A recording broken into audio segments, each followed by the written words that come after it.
Welcome to my channel. இன்றைக்கி எங்கள் தோட்டத்தில் பூத்திருக்க பூக்களை பற்றி பாருங்கள். இது ஜீனியா பூ. ஜீனியாவில் வந்து ஒரு 1 2 3 கலர்ஸ் இருக்குது, 4 கலர்ஸ் இருக்குது.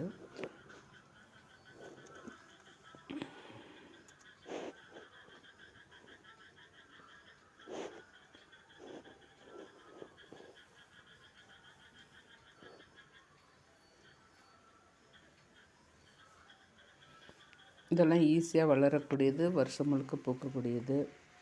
இது அந்தி மல்லி. அந்தி மல்லி வந்து இது பிங்க் கலரு, லைட் பிங்க்கு. இதுவும் சீடு தான். இதுவும் வருஷம் முழுக்க பூக்கக்கூடியது. ஒன்ஸ் நம்ம செடி நட்டுட்டோம்னா அதுக்கு பிறகு அது விதை விழுந்து தானாகவே முளைச்சி வந்துடுது. இது ஈவினிங் டயத்தில் பூக்கக்கூடியது. இது சாமந்தி. இயர்லி ஒன்ஸ் வந்து நமக்கு இந்த பூக்கக்கூடியது.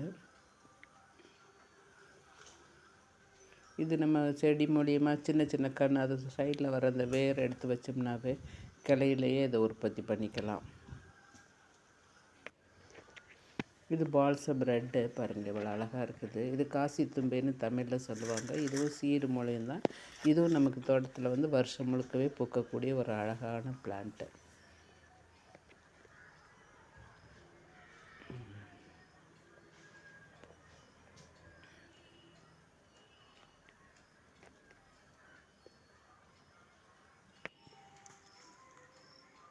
இதுதான் அந்தி மல்லி.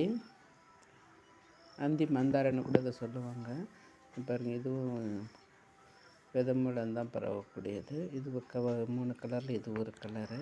இதுவும் அந்தி மந்தாரை தான்.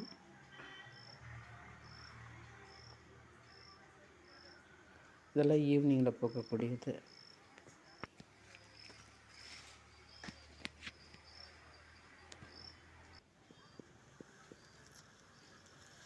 இது ஜீனியா.